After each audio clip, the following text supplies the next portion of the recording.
Doctor ইউনূসকে বলতে চাই, তামাশা বন্ধ করেন, গানম্যান দেওয়ার কোনো প্রয়োজন নেই। কয়জনকে নিরাপত্তা দেবেন? ওই বড় বড় 20 নেতার নিরাপত্তা দেওয়া আপনার দায়িত্ব নয়। আপনার দায়িত্ব বাংলাদেশের 18 কোটি জনগণের নিরাপত্তা দেওয়া। আপনার দায়িত্ব দেশের 18 কোটি জনগণকে নিরাপত্তা দেওয়া। তারা আবার বলতেছে আমরা টার্গেট করেছি, আগে মারছি। তারা আবার লিস্ট তৈরি করে প্রচার করে দিচ্ছে যে আগে মারছি হাদিকে, এরপরে মারবো হাসনাত আব্দুল্লাহ, তারপরে সার্জিস, তারপরে সাদিক কাইম। কত বড় সাহস! লিস্ট করে করে আমাদের ভাইদের হত্যা করা হচ্ছে। আর আপনারা ঘুম পারবেন? হবে না।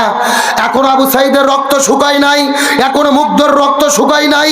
2000 ছাত্র জনতার রক্তের ওপরে দাঁড়িয়ে আপনারা ক্ষমতায় বসেছেন। জুলাই যুদ্ধদের যদি নিরাপত্তা দিতে না পারেন, আপনাদের ক্ষমতায় থাকার নৈতিক কোনো অধিকার নাই। আমরা চাই শক্তিশালী হন, অন্যায়কারীকে ধরেন, হাজির বিচার আমরা এই বাংলার জমিনে দেখতে চাই কি চাই না? শহীদ শরীফ ওসমান হাদি এমপি ছিল না, মন্ত্রী ছিল না, রাষ্ট্রপতি ছিল না। 33 বছর বয়সের একটা যুবক দেশের প্রতি ভালোবেসে আধিপত্যের বিরুদ্ধে বক্তব্য দিয়ে তিনি শহীদ হয়ে গেল। গুলি করে তাকে হত্যা করা হলো। তার জানাজার ভেতরে 15-20 লক্ষ মানুষ উপস্থিত হয়েছে। এত মানুষ বাংলাদেশের ইতিহাসে কোনো জানাজায় উপস্থিত হয় নাই। তার মানে বোঝা গেছে হাদি মরে নাই, হাদি বেঁচে আছে যুবকদের অন্তরে অন্তরে। ডক্টর মোহাম্মদ ইউনূস মাথায় টুপি দিয়ে জানাজাতে গিয়ে বক্তব্য দিল, প্রিয় হাদি, আমরা তোমাকে বিদায় দিতে আসিনি, তোমার আদর্শ ধারণ করতে এসেছি, তোমার আদর্শের শপথ নিতে এসেছি। কিন্তু ডক্টর ইউনূসকে বলতে চাই, মাথায় টুপি দিয়ে শুধু হাদির বক্তব্য দিয়ে মায়া কান্না কাঁদলে হবে না, আর কান্না করে আবেগ ঘন বক্তব্য দিলে হবে না। ওই হাদির হত্যাকারীদের বিচার বাংলার জমিনে করতে হবে। আপনি আসামিদের গ্রেফতার করবেন না, ভারতে পালিয়ে চলে যাবে, আর মিষ্টি মিষ্টি বক্তব্য দিয়ে জনগণের মন ভোলাবেন। ওই নাটক আপনাকে বন্ধ করতে হবে। আজকে আবার বলতেছে তারা দেবে, প্রত্যেকটা গুরুত্বপূর্ণ ব্যক্তির সঙ্গে নিরাপত্তা বাহিনী সিকিউরিটি ফোর্স দেবে। আমার বন্ধুগণ, মুসলমান ভাইরা গভীর মনোযোগ লক্ষ্য করুন। কোনো দিকে নজর নাই, কোনো দিকে তাকাতাকি নাই। কোরআন হাদিসের চুম্বক কিছু কথা বলার পরে বিদায় নিয়ে চলে যাওয়ার চেষ্টা করব। আল্লাহ নবীর জীবন আদর্শ মানা ফরজ করে দিলেন। এর পেছনে কারণটা কি? আমি পুরো কোরআন গবেষণা করে দেখেছি। এর পেছনে প্রধানত কারণ হলো 3টা। জোরে বলেন কয়টা? আরো জোরে। তার মধ্যে প্রথম নম্বর কারণটা কি? এই সম্পর্কে আমার আল্লাহ কোরআনের মধ্যে কত চমৎকার করে বলেন। আল্লাহ রাব্বুল আলামিনের ঘোষণা, লাকাদ কানা লাকুম ফি রাসূলিল্লাহি উসওয়াতুন হাসানাহ। সূরা আযাব 21 নম্বর পারার 19 নম্বর পৃষ্ঠার 2 নম্বর লাইন 21 নম্বর আয়াতে কারিমা।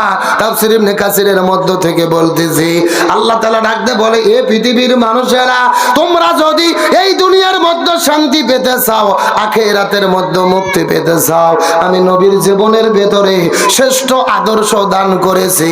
তোমাদেরকে নবীর আদর্শ গ্রহণ করতে হবে। তার মানে বোঝা গেল, এ নাটুরের মুসলমান, আমরা যদি শান্তি এবং মুক্তি পেতে চাই, নবীর আদর্শ ধরা ছাড়া কোনো উপায় নাই। এ গভীর মনোযোগ বোঝার চেষ্টা করবেন। ইমাম বুখারী রহমাতুল্লাহ আলাইহি এই জমিনের মধ্যে বুখারী শরীফ লেখার আগে একটা কিতাব লিখেছিলেন, যেই কিতাবের নাম হলেন আল আদাবুল মুফরাদ। ওই কিতাবের মধ্যে তিনি বর্ণনা করে বলেন, হাসরের ময়দানে আল্লাহ 6 প্রকার মানুষদেরকে বিনে হিসেবে জাহান্নামের মধ্যে দেবে। তার মধ্যে প্রথম নম্বর প্রকার হলো তারা এই জমিনের ভেতরে যারা নবীকে বাদ দিয়ে অন্য কারু আদর্শ গ্রহণ করবে। তার মানে বোঝা গেল, হে বনপাড়ার মুসলমান, নবীকে বাদ দিয়ে যদি অন্য কোন নেতার আদর্শ আমরা গ্রহণ করি, বিনে হিসেবে আমাদের যেতে হবে কোথায়? আরো জোরে বলেন। এখন আপনাদের জিজ্ঞাসা করি, বলেন তো, এই নাটোর জেলার ভেতরে নবীকে বাদ দিয়ে অন্য কারো আদর্শ গ্রহণ করেছে, এই রকম লোক আমাদের দেশের মধ্যে আছে না নাই? এই বনপাড়াতে আছে না নাই? কেউ বা বাবার আদর্শ গ্রহণ করেছে, বাবাকে চেনা যায়? কথা কয় না।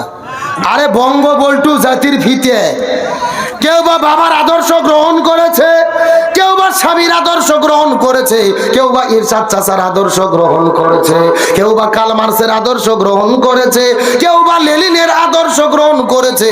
এখন আমি আপনাদের জিজ্ঞাসা করি, বলেন তো দেখি, এই নাটুর বনপাড়ার মুসলমান চিৎকার করে বলেন তো, নবীকে বাদ দিয়ে অন্য কারো আদর্শ যদি কেউ গ্রহণ করে বিনে হিসেবে, তাদেরকে যেতে হবে কোথায়? উপায় নাই রে, উপায় নাই রে মানুষ, উপায় নাই। নবী বিনে জান্নাত পাওয়ার উপায় নাই। বললে কি কষ্ট হবে? সবাই বলেন উপায় নাই রে, উপায় নাই রে মানুষ, উপায় নাই। নবী বিনে জান্নাত পাওয়ার।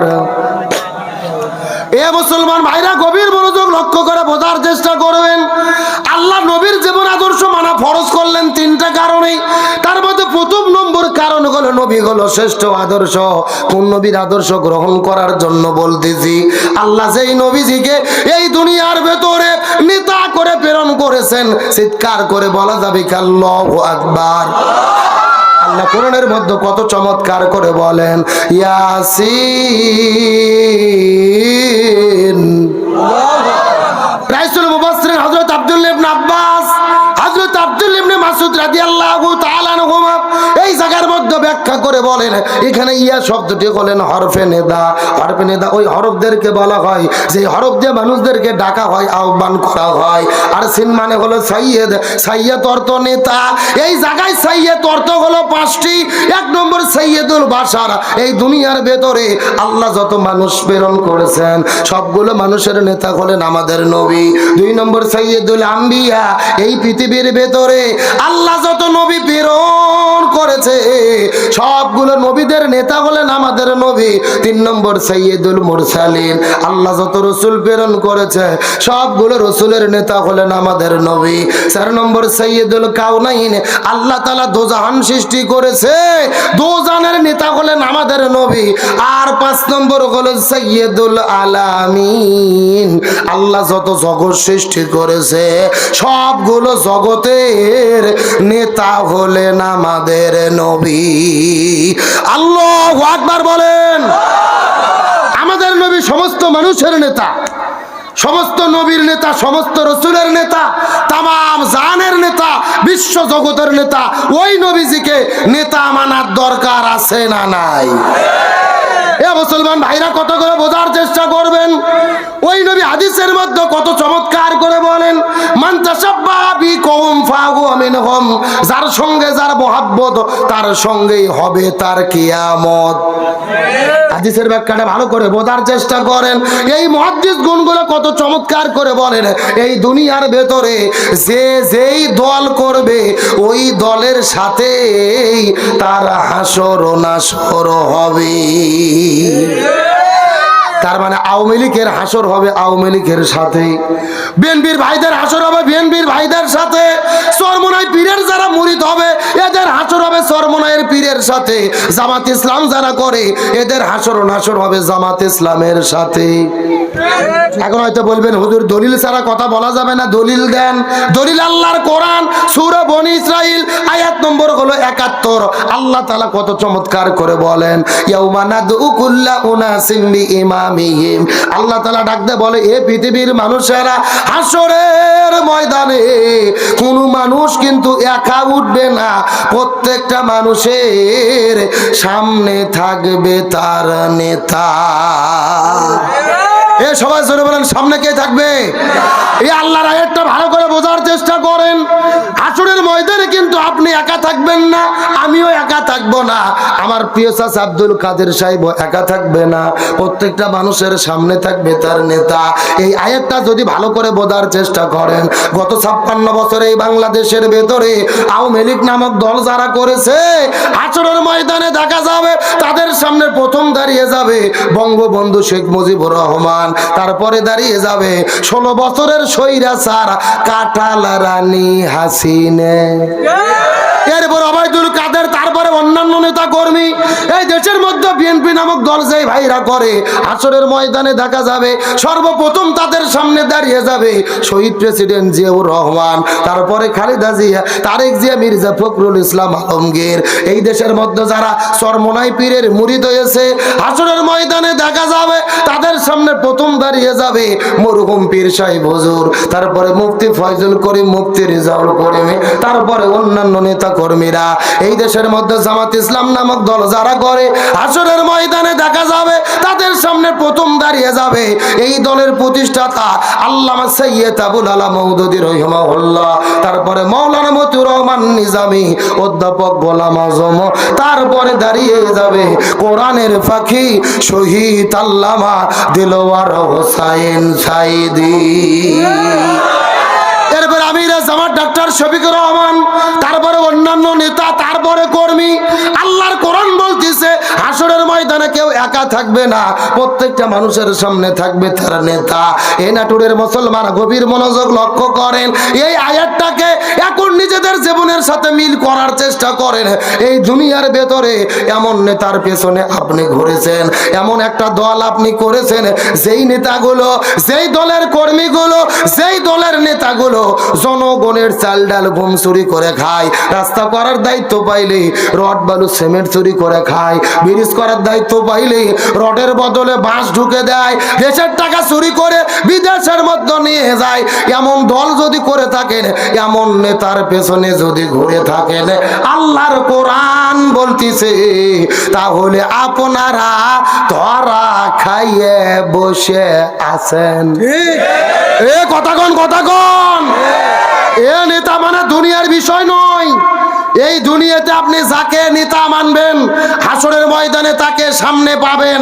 তাহলে হাসর ভালো করার জন্য এই দুনিয়াতে ভালো নেতার পেছনে ঘোরার দরকার আছে না নাই? আরো জোরে বলেন। এখন হাসরের ময়দানে আলেমদের সামনে চান, ভালো মানুষদেরকে সামনে চান, নাকি চালচোর, ডালচোর, ঘুমচোর, সেনজি স্ট্যান্ড, বানসার, টেম্পু স্ট্যান্ড দখলকারী চাঁদাবাজদেরকে সামনে পেতে চান? বাড়িতে যাওয়ার পরে বিছানাতে শুয়ে বইয়ের সাথে চিন্তা ভাবনা করে ভালো করে বুঝে শুনে সিদ্ধান্ত নেবেন। কতক্ষণ নাগা না আব্দুল কাদের চাচা আমাকে হাতে লাঠি দেয়নি যে আপনাদের আমি লাঠি দিয়ে মেরে মেরে ওয়াজ বুঝাবো না।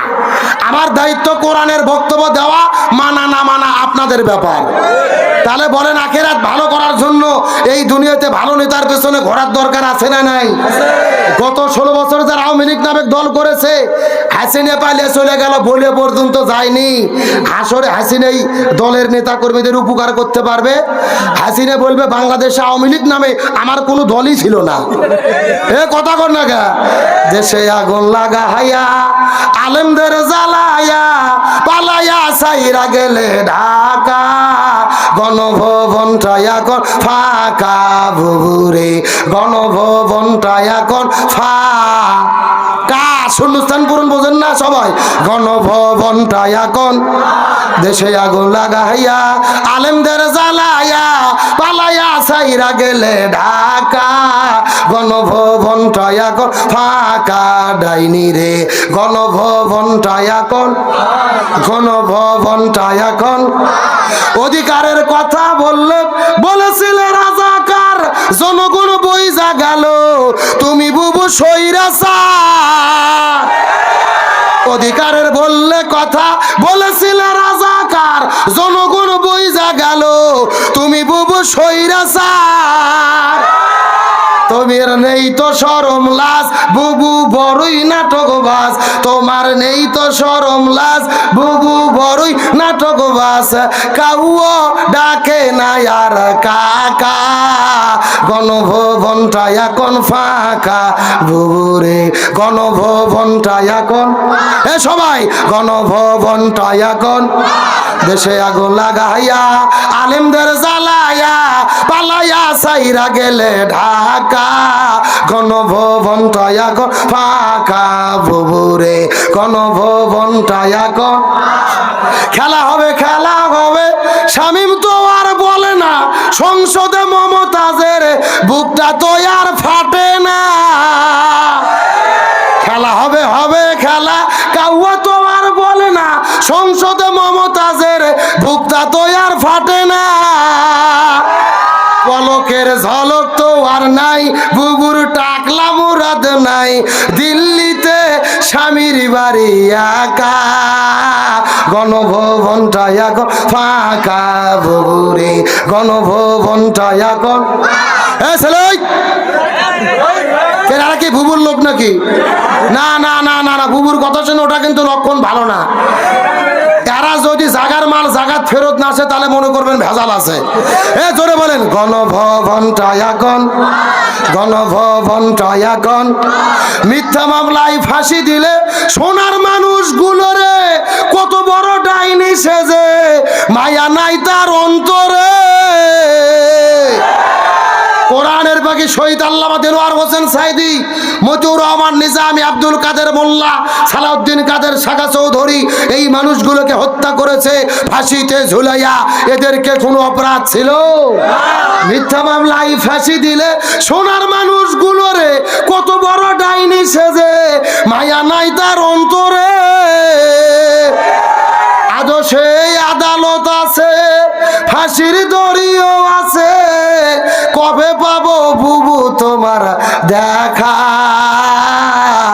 অপেক্ষা করছে শুধু ঢাকা দেশে আগুন লাগাইয়া আলেমদের জ্বালাইয়া পালাইয়া সাইরা গেলে ঢাকা গণভবনটা এখন ফাঁকা বুবুরে গণভবনটা এখন ফাঁকা।